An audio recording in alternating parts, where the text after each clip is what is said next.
सदगुरु साक्य मुनि तथागत सम्यक संबुद्ध को कोटि वंदन करते हुए तथागत बुद्ध के द्वारा उपदेशित धम्म को कोटि वंदन, तथागत बुद्ध के द्वारा स्थापित संघ को परिवार वंदन, कोटि वंदन। तत्पश्चात परम पूज्य परम पावन गुरुदेव को स्मरण करते हुए उनको वंदन। साथ ही भारत में पुनः धम्म की ज्योति जलाने वाले, समरसता का पाठ पढ़ाने वाले डॉक्टर अम्बेडकर को वंदन। यहाँ पर उपस्थित सभी उपासक उपासिका, आप सभी को मंगल कामनाएं। भारतीय बौद्ध महासभा के सभी पदाधिकारियों को आभार ऐसे आयोजनों के लिए। आज हम लोग एकत्रित हुए हैं, वर्षावास का महत्व क्या है। और मुझे ऐसा लगता है कि जिस समय हम विषय को चुन रहे थे, हमें ऐसा कहा गया कि हम विषय क्या रखें। बहुत अनेकों अनेक विषय हैं, हम किसी भी विषय में 2 घंटे 4 घंटे बात कर सकते हैं, कोई दिक्कत नहीं है। लेकिन मुझे ऐसा लगता है कि हम सबसे पहले उपासक उपासिकाओं को हम वो बातें बताएं कि जो बातें उन्हें पता है, लेकिन क्यों ऐसा है, हम क्यों कर रहे हैं, वो चीजें कंफर्म नहीं है। मुझे ऐसा लगता है कि आज जितने उपासक उपासिकाएं एकत्रित हैं, सभी को वर्षावास के विषय में पता है कि वर्षावास क्या है। क्यों वर्षावास है ये विषय नहीं पता। क्या है, भंते जी एक सब जगह रहते हैं, हमारे बिहार पे आते हैं, वंदना करते हैं, हमें 3 महीने तक हमको बताते हैं ये क्या है, वर्षावास का पालन है, हमें ये बातें पता है। लेकिन क्यों 3 महीने एक जगह रहते हैं, क्यों भगवान ने कहा कि वर्षावास में ही सिर्फ एक जगह रहेंगे, ये विषय हमारे मन में आया क्या? कभी नहीं आया। कभी ये मन में आया क्या कि भगवान ने सिर्फ ये क्यों कहा होगा कि भिक्षुओं आप वर्षावास के समय में, जो वर्षा का काल है, वर्षा की ऋतु है, इस ऋतु में ना रहते हुए आप ग्रीष्मवास करिए, अर्थात जो गर्मियों का 4 महीना है उस समय एक जगह रहिए। कभी आया मन में? नहीं। क्यों भगवान ने ये नहीं कहा कि भिक्षुओं आप ना तो गर्मियों में एक जगह रहेंगे, ना बरसात में एक जगह रहेंगे, आप कहाँ पर रहेंगे? ठंडियों के मौसम में एक जगह रहेंगे। आपने सुना, ऐसी कोई घटनाएं सुनी है क्या कि हम बारिश में भीगे, या कोई व्यक्ति बारिश में भीगा, मार्केट गया और बारिश में भीग गया आधे समय और आने के पश्चात उसकी मृत्यु हो गई? सुना ऐसा? नहीं सुना। लेकिन ये घटना सुनी क्या कि अमुक व्यक्ति अपने घर से बाजार के लिए निकला, रास्ते में उसे ठंड लग गई और रास्ते में बाइक चलाते समय ही उसकी मृत्यु हो गई? सुनी ऐसी घटनाएं? पॉसिबल है? नागपुर में पॉसिबल नहीं हो सकता क्योंकि ठंडियां बहुत कम है। आप यूपी चले जाइए, बिहार चले जाइए, आप उन जगहों पर जाइए जहाँ ठंडियां बहुत ज्यादा पड़ती हैं। क्योंकि बुद्ध का जो क्षेत्र कौन सा रहा है? यूपी, बिहार। हाँ, सबसे ज्यादा भगवान यूपी में निवास किए हैं। एक जगह रहे, 25 वर्षावास व्यतीत किया, और वो जगह क्या है? श्रावस्ती जैसी नदी। तो भगवान कह सकते थे ना कि भिक्षु आपको क्या करना है, ठंडियों में एक जगह रहिए। आपने गर्मियों में सुना कि किसी व्यक्ति को लू लगी, उपचार चला और उपचार के दौरान ही क्या हुई? मृत्यु हो गई। लेकिन ऐसी घटना सुनी क्या कि बारिश में भीगा और मृत्यु हुई? बहुत रेयर कोई ऐसा व्यक्ति हुआ हो। आज सुबह से बारिश हो रही है, लगभग 2 बजे तक नागपुर में हुई, और 2 बजे तक में लगभग 3 बार में बारिश में भीगा। कुछ असर आया? नहीं। असर किसमें दिखेगा? सिर्फ कल सुबह जब मैं उठूंगा तो मेरी आवाज में और ज्यादा परिवर्तन होगा, क्योंकि कब क्या होगा? जम जाएगा ठंड की वजह से। लेकिन बहुत ज्यादा अंतर आएगा? नहीं। बारिश क्या है? सिर्फ है। लेकिन फिर भी भगवान क्या कहते हैं? भिक्षु आपको कहाँ रहना है? वर्षा जो ऋतु है, उस वर्षा ऋतु में आपको एक जगह रहना है। तो वर्षा ऋतु क्योंकि 4 महीने की होती है, लेकिन हम वर्षावास कितने दिनों का करते हैं? 3 महीने। ऐसी नाइंसाफी क्यों? क्या आप लोग अपना या अपने बालक का जन्मदिन 11वें महीने में मनाते हैं क्या? क्यों? ये बहुत सोचने वाला विषय है। आपको लग सकता है बंदे बहुत छोटी बात कर रहे हैं, एक्चुअली गंभीर विषय है कि अगर वर्षा ऋतु 4 महीने की है तो हम वर्षावास 3 महीने क्यों करते हैं? 1 महीने पहले खत्म कर देते हैं। अगर मैं आपसे कहूं आपके बालक का बर्थडे दिसंबर में है, आप नवंबर में मना सकते हैं क्या? नहीं। राखी अगले पूर्णिमा को आने वाली है, आप आषाढ़ी पूर्णिमा को मना सकते हैं क्या? नहीं। क्यों? क्योंकि वो दिन उसी दिन है ना, बर्थडे तो उस दिन आता है ना, दिसंबर महीने की 11 तारीख को आता है, तो उसी 11 तारीख को ही मनाएंगे ना। 1 महीने पहले कैसे मना सकते हैं? तो जब वर्षा ऋतु हमारी 4 महीने की चलती है और ये मैंने या आपने डिसाइड नहीं किया, ये बुद्ध ने डिसाइड नहीं किया, ये डिसाइड क्यों किसका है? प्रकृति ने डिसाइड किया है कि बारिश कितने महीने होगी? 4 महीने होगी। हाँ, गर्मी कितने महीने होगी? 4 महीने होगी। ठंडी कितने महीने होगी? 4 महीने होगी। कहाँ पर होगी? हमारे भारत देश में। मैं श्रीलंका की बात नहीं कर रहा, मैं अमेरिका की बात नहीं कर रहा, मैं जापान की बात नहीं कर रहा, मैं चीन की बात नहीं कर रहा, क्योंकि आप वहां पर जब जाएंगे तो वहां पे आप पाएंगे कि वहां तो 12 महीने ठंडियां हैं। बहुत सारी ऐसी कंट्री है, अफ्रीका जैसे देशों में भयंकर गर्मियां पड़ती है, ठंडियां बहुत कम होती हैं। लेकिन अगर हम भारत देश के उपलक्ष्य में बात करते हैं तो वर्षावास कितने दिनों का? 4 महीनों का। लेकिन हम फिर भी वर्षावास कितने दिनों का मनाते हैं? 3 महीनों का। इसलिए नहीं मनाते कि हम सिर्फ भारत के हैं, क्योंकि भगवान का शासन सिर्फ भारत तक सीमित नहीं है। भगवान का शासन कहाँ तक है? पूरे विश्व में है। और पूरे विश्व के जो लोग हैं, हर जगह पर ठंडियां कहीं ज्यादा है, कहीं बरसात कम है, कहीं ज्यादा है। इन सारी चीजों को जब बड़े बड़े ऋषि लोग बैठते हैं और बड़े बड़े ऋषि लोग इस बात को तय करते हैं कि वर्षावास कितने दिनों का हम करेंगे? 3 महीनों का करेंगे। क्यों? क्योंकि हर जगह बारिश एक समान नहीं है। तो भगवान के काल में 4 महीने नहीं होता था, और आज भी वर्षावास 4 महीने का ही है, लेकिन अधिष्ठान हमारे 4 महीने के होते हैं। तो हम अधिष्ठान पे बात करें उसके पहले थोड़ा सा और वर्षावास को समझते हैं कि भगवान ने वर्षा ऋतु ही क्यों कहा। वर्षा ऋतु में इतनी सारी प्रॉब्लम्स आती है। मैंने आपको 2 प्रॉब्लम ठंडी की गिनाई और एक गर्मी की गिनाई। ये कुछ नहीं है, वर्षा ऋतु उससे भी ज्यादा खतरनाक है।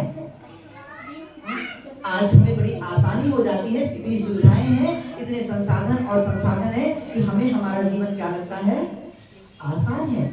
हम दूर बैठे हुए होते हैं और हम अपने दूर से अपने घर की सारी चीजें कंट्रोल कर लेते हैं। और एक समय था कि हम घर में बैठे घर में नहीं कंट्रोल कर सकते थे। बुद्ध के काल में इतने साधन और संसाधन नहीं है। बुद्ध के काल में जितने भिक्षु थे अधिकांशतः कहाँ रहते थे? जंगलों में रहते थे, जंगलों में वास करते थे। और जब उस जंगलों में वास करते थे तो होता क्या था? इस बारिश के समय जो उनकी कुटी होती थी, क्योंकि भिक्षु लोग कुटी भी नहीं बनाते थे। आपको यकीन नहीं होगा, आप साधुओं को देखते हैं जो आप लोग बोलते हैं अरे ये तो इस धर्म के साधु, इस धर्म के सन्यासी हैं, वो लोग अगर जंगलों में रहते तो वो क्या बनाते हैं? कुटियां बनाते हैं। किसकी? घास की। और जो भिक्षु लोग रहते थे, आप अगर बहुत अच्छे से देखेंगे, वो लोग कुटियां भी नहीं बनाते हैं। आज आप थाईलैंड चले जाइए, श्रीलंका चले जाइए या ब्रह्मदेश जैसे देशों में जाइए ना, वहां अरण्यवास करते हैं भिक्षु लोग, लेकिन कुटियों को नहीं बनाते हैं, क्योंकि उन्हें पता है कि सारी चीजें क्या है? अनित्य है। हम कुटी बनाएंगे, ये भी क्या है? आज जरूरत क्या होना है? नष्ट होना है। तो क्या करते थे? जो कुछ भिक्षु लोग अगर बना भी लेते थे तो इस तरीके से नहीं बन पाती थी कि वो बारिश के समय वो बारिश को झेल सके। अधिकांश भिक्षु जंगलों में पेड़ के नीचे रहते थे, ध्यान करते थे, और भोजन के समय कहाँ जाते थे? जो भी आसपास गांव हो उस गांव में जाते थे, भिक्षाटन करते थे और पुनः वापस आते थे। लेकिन जब भिक्षाटन करने जाते थे और बारिश के समय भिक्षाटन करना क्या है? बहुत मुश्किल हो जाता है। क्यों हो जाता है? क्योंकि बारिश आती है और बारिश के समय जो उपासक उपासिका अपने एक एक मेहनत से, जो एक एक खून पसीने की जो कमाई होती है, उससे वो भोजन को तैयार करते हैं। और वो अन्न का एक एक दाना भी क्या होता है? भिक्षुओं के लिए बहुत महत्वपूर्ण होता है। और जब महत्वपूर्ण होता है तो भिक्षु लोग क्या करते हैं? ऐसे ही जाया नहीं होने देते हैं। उस एक दाने के लिए भगवान ने क्या कहा कि जब आप बारिश में जाते हैं, क्योंकि पात्र अच्छे नहीं है, कैसे भी पात्र हैं, मिट्टी के पात्र हैं, कुछ लोहे के हैं, तो क्या होगा? खाना पानी बढ़ने से खराब हो जाता है, आप खा नहीं सकते, और खा नहीं सकते तो उपासक उपासिकाओं की श्रद्धा क्या हो गई, व्यर्थ चली गई। ऐसा नहीं होना चाहिए। दूसरा, जब भिक्षु या भिक्षुणी जब जाते थे गांव की तरफ, तो आज के तरीके रोड नहीं थे। आज मुझे ऐसा लगता है कि अगर आपको खेतों की तरफ भी ऐसा हो गया है बहुत सारी जगहों पर कि खेतों की तरफ भी अच्छे रोड बन गए हैं, कम से कम पानी नहीं रुकता उस रास्ते पर। जब भगवान के काल में ऐसी व्यवस्थाएं नहीं थी, जो छोटे छोटे रास्ते होते थे उसमें नाना प्रकार की घास उगती थी, और उन घासों के नीचे क्या कौन आता था, कीड़े मकोड़े आते थे। और उस कीड़ों की वजह से दो कारण होते थे। पहला, जब भंते जी या भिक्षुणी माता जी जब चलते थे तो क्या होता था, पैर के नीचे आ जाते थे और कीड़े मकोड़े बच जाते। दूसरा, अगर कीड़ा जहरीला है तो देखा गया कि वो किसको काट लिया, भंते जी लोगों को काटा, तो भंते जी की मृत्यु हो गई। भगवान ने कहा दोनों ही नहीं होनी चाहिए, ना ही तो किसी व्यक्ति की होनी चाहिए, ना ही किसी जीव की होनी चाहिए। भगवान ने कहा ये भी गलत है। तो बात आती है कि क्या वर्षा सिर्फ भिक्षुओं के लिए है? भगवान ने सिर्फ भिक्षु भिक्षुओं के लिए ख्याल नहीं रखा, भगवान ने किसका ध्यान रखा, उपासक उपासिकाओं का भी ख्याल रखा। क्योंकि आज हम शहर में रहते हैं, अगर आज भी आप गांव से जुड़े हैं तो गांव में आप देखते हैं कि धान कब तक लगाते हैं लोग, आषाढ़ पूर्णिमा के पहले धान लग जाते थे। आज नहीं कह सकता क्योंकि आज हमें बारिश ही नहीं मिलती है, लेकिन अगर आज अपने आपके पिताजी हैं, माता जी, उनसे पूछिए तो आपको पता चलेगा कि आषाढ़ पूर्णिमा के पहले लगभग धान क्या होते थे, लग जाते थे। क्यों? क्योंकि बारिश आषाढ़ पूर्णिमा के पहले की जो अमावस्या होती है, जिसे आप आषाढ़ी अमावस्या कहते हैं, उस अमावस्या तक भरपूर मात्रा में हो जाती थी। तो लोग क्या करते थे, धान लगा करके फ्री हो जाते थे।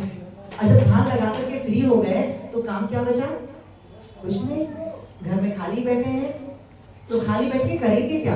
तो भगवान ने उपासक उपासिकाओं को कहा कि आप भी क्या करेंगे, धम्म को सीखेंगे।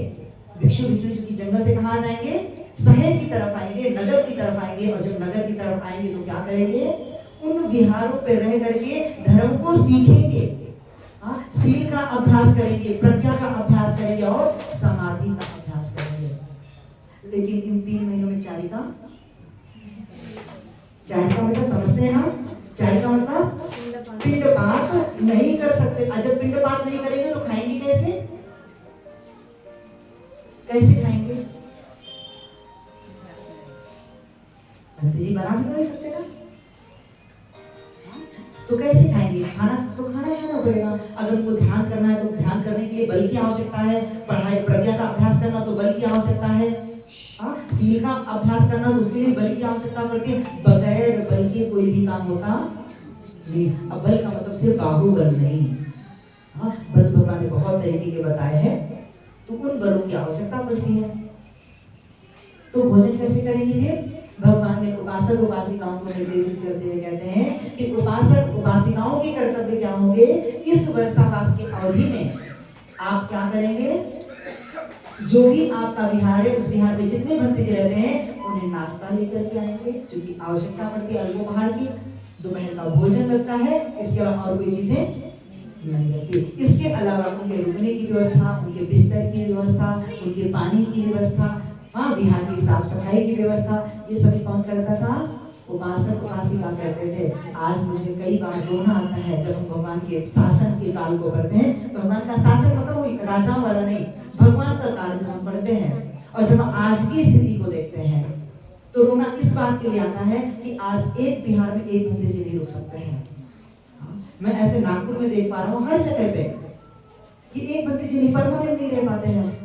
सोचिए बुद्ध के काल में, इस वर्षावास के काल में 10-10 हजार बंदे जी लोग उठते थे।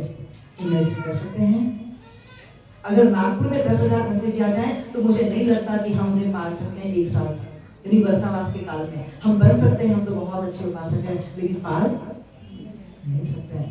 पालने का मतलब यह है कि भंते जी को हमें हर एक देख रेख करनी पड़ती है। किसके समान? जैसे एक अपने छोटे से बच्चे को कैसे देख रेख करते हैं वैसे करना पड़ता है। और बुद्ध के काल में लोग क्या करते थे और किसी को बोझ नहीं लगता था। 3 महीने बड़े हंस खेल करके लोग निकालते थे।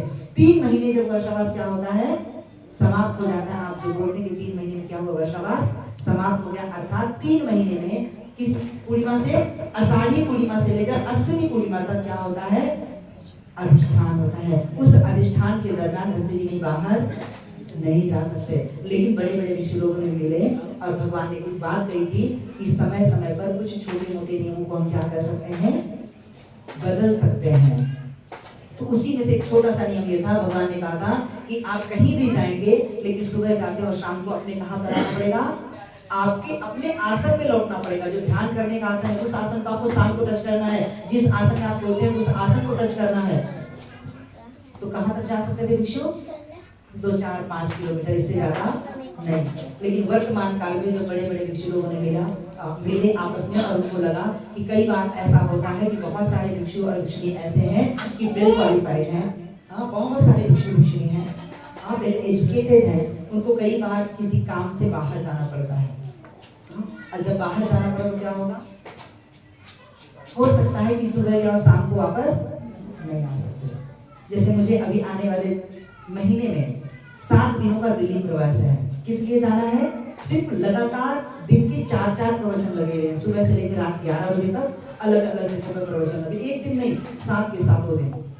लेकिन हमने उसे क्या कहा, हम 5 दिन कर सकते हैं। क्यों? हम एक दिन आने का और एक दिन जाने का, टोटल कितने दिन? 7 दिन। तो उन 7 दिनों के अंदर अभी क्या हो सकता है, हमें वापस अपने अधिष्ठान को टच करना पड़ता है, अर्थात अपने अधिष्ठान पर वापस आना पड़ता है। तो भिक्षु भिक्षुणी 3 महीने एक जगह रहेंगे। इसके बाद जब अश्विनी पूर्णिमा आती है तो उस अश्विनी पूर्णिमा से सभी लोग आजाद हो जाते हैं, अर्थात अपने कहीं भी जाने के लिए फुर्सत हो जाते हैं, फ्री हो जाते हैं, स्वतंत्र हो जाते हैं। लेकिन उस महीने को हम क्या कहते हैं? क्योंकि बारिश उस महीने में भी आती है, कब आती है? उस महीने को हम कहते हैं पवारना। सुना है पवारना? हाँ, पवारना के कर्तव्य क्या होते हैं हमारे? हम जो 3 महीने अपने भक्ति जी से सीखते हैं, हम उनका क्या व्यक्त करते हैं? आभार व्यक्त करते हैं कि आपने हमें 3 महीने बहुत अच्छे से धर्म को सिखाया है, हमने बहुत अच्छा सीखा है। हम इस आशा के साथ अब आपको विदा करते हैं कि पुनः अगला वर्षवास आप कहाँ करेंगे? हमारे बिहार में करेंगे। मुझे नहीं पता कि आपने कभी ऐसा मौका मिला है कि नहीं मिला है। कभी जीवन में अगर ऐसा मौका मिलता है कि बंदे जी मिलते हैं और 3 महीने आप उनके साथ में रह के सीखते हैं, मैं आपको इस बात के साथ दावा कर सकता हूँ, एक गारंटी दे सकता हूँ। कितनी गारंटी दे सकता हूँ? जो बोलते हैं ना 100 में 100%, मैं 100 पर 4 गुना कर सकता हूँ, गारंटी दे सकता हूँ कि जिस दिन आप बंदे जी को विदा करेंगे ना, उस दिन आप उस तरीके से विदा करेंगे जैसे आप अपनी पुत्री को विदा करते हैं। आंखें क्या होती हैं पुत्री को विदा करते समय? नम होती हैं, आप रोते हैं। मैंने देखा है ऐसी जगह बचा करके कि उपासक उपासिका रोते हैं कि भक्ति जी 2 दिन और ऊंचाई हमारे पास, आपने किस 3 महीने हमारे पास रुके, हम चाहते कि 2 दिन और आपको समय दीजिए। इतनी मैत्री हो जाती है हमारे बीच में, क्योंकि इतना हम जब मिलते हैं आपस में। और ये कब होता है कि जब हम अपने पुत्र के समान, अपने पुत्री के समान भक्ति जी का ख्याल रखते हैं तब। तो पवारना में नियम क्या है? वर्षावास के नियम क्या है? हम भक्ति जी से धर्म को सीखेंगे, सील समाधि प्रज्ञा का अभ्यास करेंगे। दूसरा, हम भक्ति जी को जो भी आवश्यकताएं हैं उन आवश्यकताओं की हम पूर्ति करें, चाहे भोजन की हो, वो चाहे पानी की हो, रहने की व्यवस्था हो, लाइट की व्यवस्था, हर एक व्यवस्थाओं को हम करके देते हैं। इसके अलावा पवारना में क्या करते हैं? जिस समय हम विदा करते हैं, क्योंकि भगवान ने क्या कहा है? चरत लिखा विचारिता बहुजन हिताय भोजन सुखाय, कि हे भिक्षुओं आप क्या हैं? जा सकते हैं। किसके लिए? चारिका के लिए। चारिका किस लिए करनी है? पेट को भरने के लिए नहीं। हम भोजन किस लिए करते हैं? कितने लोग भोजन पेट को भरने के लिए करते हैं? जीने के लिए कितने लोग करते हैं? हम पेट को भरने के लिए करते हैं ना, जीने के लिए थोड़े करते हैं। जीने के लिए करे तो 2 रोटी, थोड़े से चावल, थोड़ी सब्जी खत्म। और हम पेट भरने के लिए क्या? तो 4 रोटियां, थोड़े से चावल, रायता, कढ़ी, भजिए। मैं बुरा नहीं कहता हूँ, आज संपन्नता है, करना चाहिए, भोजन से क्यों पीछे हटे। लेकिन उद्देश्य क्या होना चाहिए? पेट भरना नहीं। हम जीवन जीने के लिए खाते हैं, खाने के लिए जीते नहीं है। तो हम सब विदा करते, तो विदा करते समय क्या करते हैं? हम चीवर का दान करते हैं। चीवर में कौन सा चीवर दान करते हैं? कठिन चीवर करते हैं। चीवर मतलब बाजार गए 100 रुपए का, 1000-2000 का चीवर लाके नहीं देते। हम क्या करते हैं?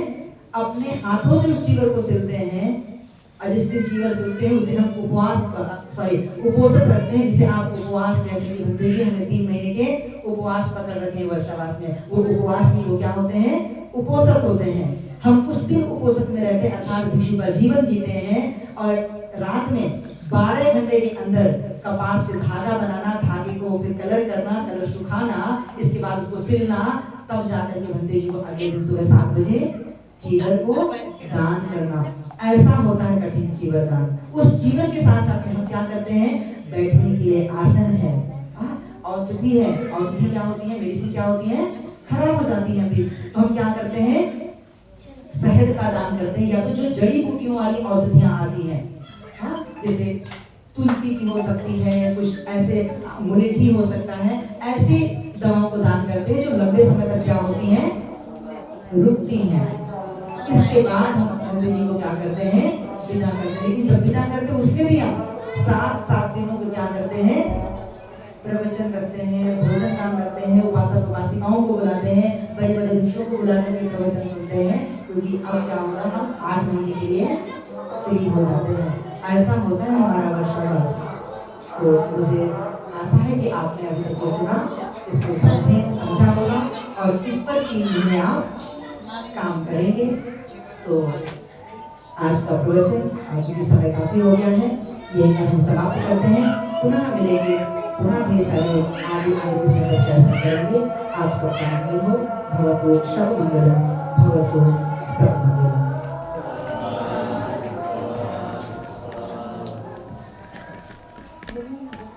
मुझे ऐसा लगता है कि 2 मिनट और समय देंगे। 2 मिनट, ये प्रवचन नहीं है, प्रवचन का मतलब था